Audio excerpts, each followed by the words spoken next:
Bismillahirrahmanirrahim. Assalamualaikum warahmatullahi wabarakatuh. Alhamdulillah, alhamdulillahirabbil alamin wassalatu wassalamu asrofil anbiya wal mursalin sayyidina Muhammadin wa ala alihi washabbihi ajma'in. Rabbi shrahli sadri wa yassir li amri wahlul 'uqdatam min lisani yafqahu qawli. Halo teman-teman sekalian, sahabat yang mulia, alhamdulillah kita berjumpa lagi di dunia maya dalam keadaan sehat walafiat.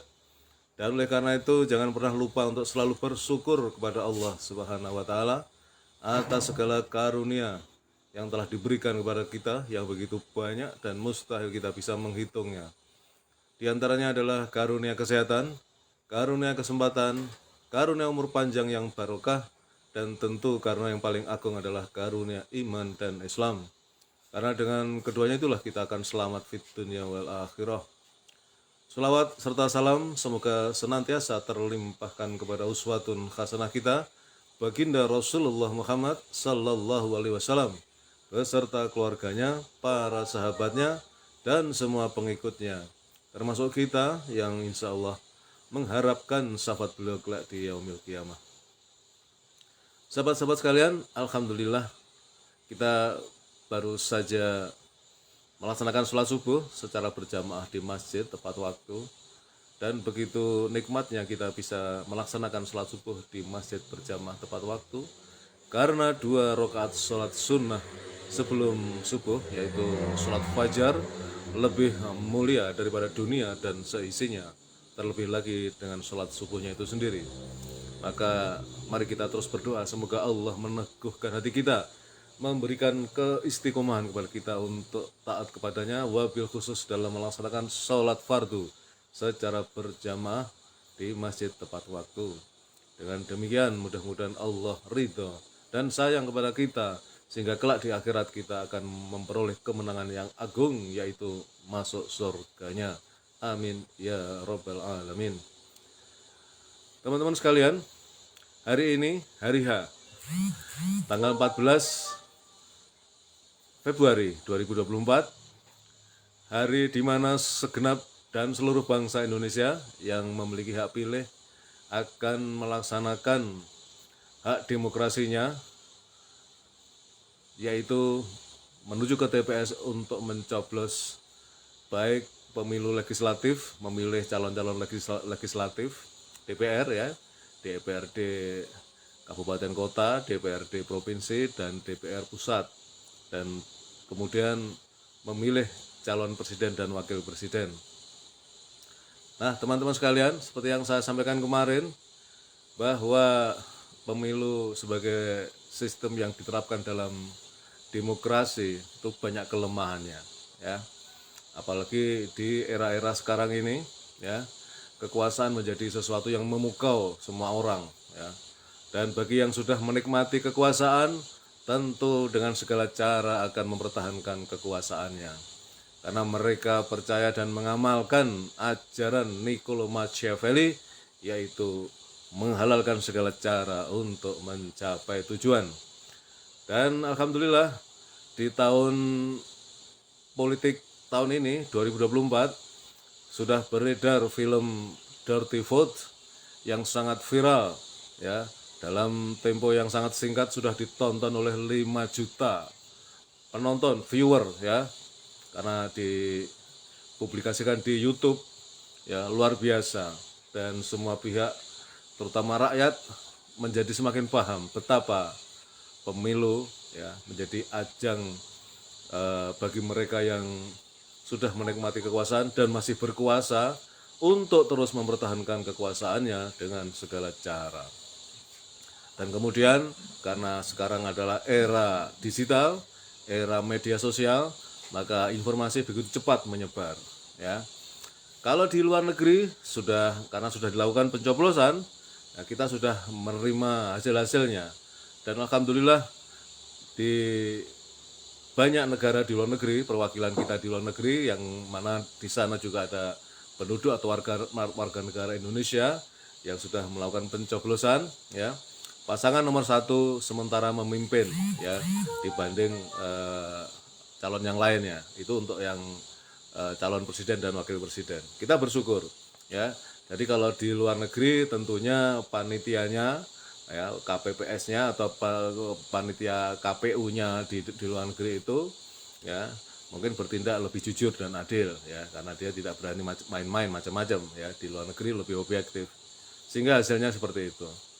Tapi sementara itu di daerah, maksud saya di dalam negeri juga sudah mulai banyak beredar ya, di beberapa tempat, di beberapa daerah ya sudah muncul ya bentuk-bentuk kecurangan yang sangat mengerikan ya.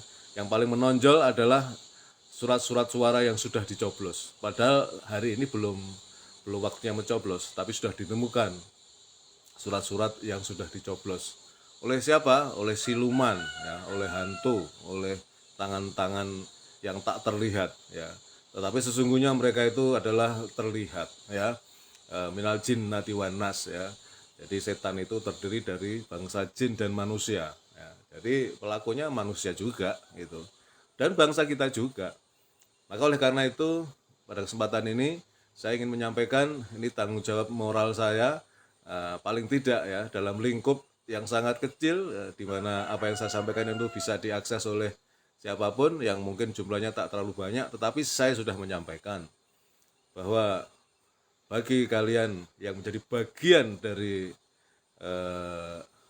proyek kecurangan dalam pemilu ini, maka ingatlah ya, terutama kalian yang beragama Islam, yang Muslim, Allah dalam Al-Quran pun sudah menurunkan surat Al-Mutaffifin, ya, yaitu kaum orang-orang yang curang, atau ya tentang surat tentang bagaimana Allah mengancam orang-orang yang berbuat curang. Di awal surat Al-Mutaffifin memang digambarkan itu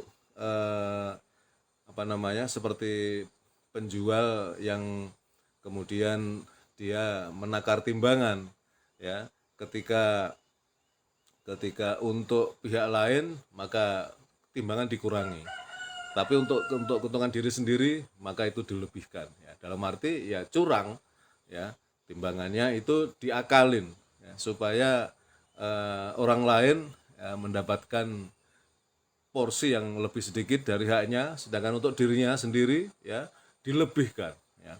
Itu ancamannya luar biasa, ya.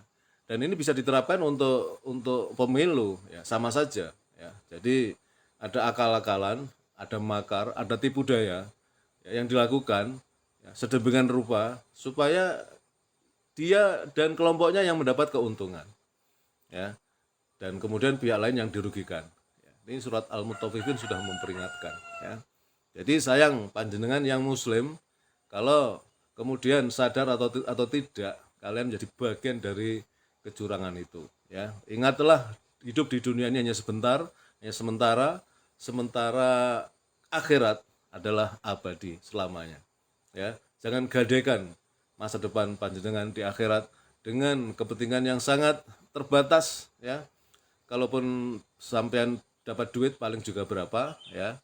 Dan itu kemudian sekarang ini sampean berusia berapa, ya, katakanlah 40, 50, 60, maka jatah sisa umur kalian panjenengan itu ya tinggal berapa, ya.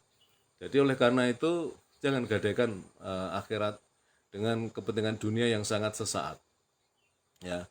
Maka oleh karena itu sekali lagi hari ini pada saat pencoblosan di TPS-TPS, ya, bagi pihak-pihak yang kemudian berbuat kecurangan, ya, sebagai satu mata rantai, ya, dari instruksi dari atas sampai kemudian pada tataran di lapangan dilakukan oleh petugas-petugas yang ikut menjadi bagian dari akal-akalan kecurangan itu, maka sadarlah bahwa Allah Maha teliti, Allah Maha cepat perhitungannya. Dan di kanan kiri sampean itu, ya, ada malaikat raqib dan atid, ya, yang mencatat semua perbuatan kita, ya. Tidak akan pernah lolos apapun yang kita lakukan. Dan bagi para pemilih, ya, saya menghimbau pilihlah calon-calon legislatif yang baik menurut pandangan panjenengan, pilihlah partai-partai yang bisa mendukung perjuangan umat Islam, dan kemudian pilihlah calon presiden dan wakil presiden yang jelas track recordnya, ya. Seperti kemarin saya sampaikan, silahkan dibikin benchmarking, ya, dibikin kolom-kolom, ya, kelebihan kekurangan, gitu aja ya. Nah, kalau kita bicara kekurangan, di hari-hari menjelang pelaksanaan pemilu ini Allah memberikan suatu tirai yang terbuka, ya. Betapa dari salah satu calon itu kemudian terungkap, ya, dia ternyata terlibat dalam skandal korupsi, mega korupsi, ya, di tingkat internasional karena berhubungan dengan pihak lain di luar negeri dengan nilai yang sangat fantastis, ya. Dan kemudian belum lagi masalah-masalah yang dia hadapi selama di negerinya sendiri, ya. Itu aib-aib yang bisa kita pertimbangkan untuk memilih seseorang calon pemimpin. Kemudian calon yang lainnya itu yang dengan sangat lantang mengatakan dia hobi nonton film bokep, dan apa salahnya saya nonton film bokep. Itu seorang calon pemimpin seperti itu akhlaknya. Dan secara prestasi track recordnya sebagai kepala daerah dia tidak memiliki prestasi yang menonjol, ya. Bahkan provinsi yang dia pimpin itu menjadi provinsi yang termiskin di Pulau Jawa. Nah, ya kan, itu artinya silahkan nilai-nilai ini, track record ini, jejak-jejak digital ini dipertimbangkan. Sementara salah satu calon yang lain sudah terlihat kesolehannya, track recordnya, prestasinya, ya kan, kecerdasannya, ya, amanahnya. Ya. Jadi jangan buta hati kita. Mari kita berdoa supaya hati ini terbuka untuk menerima kebenaran. Yang hak adalah hak, yang batil adalah batil. Ya, jangan lupa Rasulullah juga menyampaikan dalam sebuah hadisnya, barang siapa menyerupai suatu kaum itu artinya bisa golongan, komunitas, partai, ya, dan membersamai mereka, ikut membantu bersama kelompok atau kaum ini, maka dia bukan menjadi bagian dari umatku, ya. Karena orang seperti ini ya dia sebetulnya tidak lebih tidak kurang sama dengan kelompok, komunitas, partai yang dia dukung, gitu. Ya. Jadi di akhir tausiah ini saya ingin mengingatkan, ya, kembali lagi semua adalah sekedar ikhtiar kita sebagai manusia. Maka yang selanjutnya kita pasrahkan, kita bertawakal kepada Allah. Dan nasihat dari Kiai Sahal dari Pondok Pesantren Gontor itu yang paling bijak, ya. Pilihlah yang paling benar, ya, yang paling benar sesuai dengan pandangan kita, dengan hati nurani kita yang paling bersih. Pilihlah yang paling baik, yang paling berkualitas, ya, yang paling benar, ya. Itu akan meringankan, ya, kita dalam yaumil hisab nanti. Meskipun calon kita itu kalah atau dikalahkan, ya, kita lebih ringan hisabnya, ya. Karena yang kita anggap jelek, tidak benar, ya, dia bisa menang atau dimenangkan, ya. Tetapi kalau itu yang kalian pilih, yang panjenengan pilih, ya, nanti semua ada pertanggungjawabannya. Demikian yang bisa saya sampaikan. Mudah-mudahan Allah memberikan perlindungan kepada bangsa Indonesia ini dari segala macam tipu daya dari kelompok-kelompok manusia yang zalim, ya. Dan mudah-mudahan negeri ini diselamatkan oleh Allah menjadi negeri yang baldatun thayyibatun wa rabbun ghafur. Amin ya rabbal alamin. Terima kasih, kebenaran datang dari Allah, dan bila mana saya salah dalam menyampaikan materi ini, mohon kiranya dibukakan pintu maaf. Terima kasih. Assalamualaikum warahmatullahi wabarakatuh.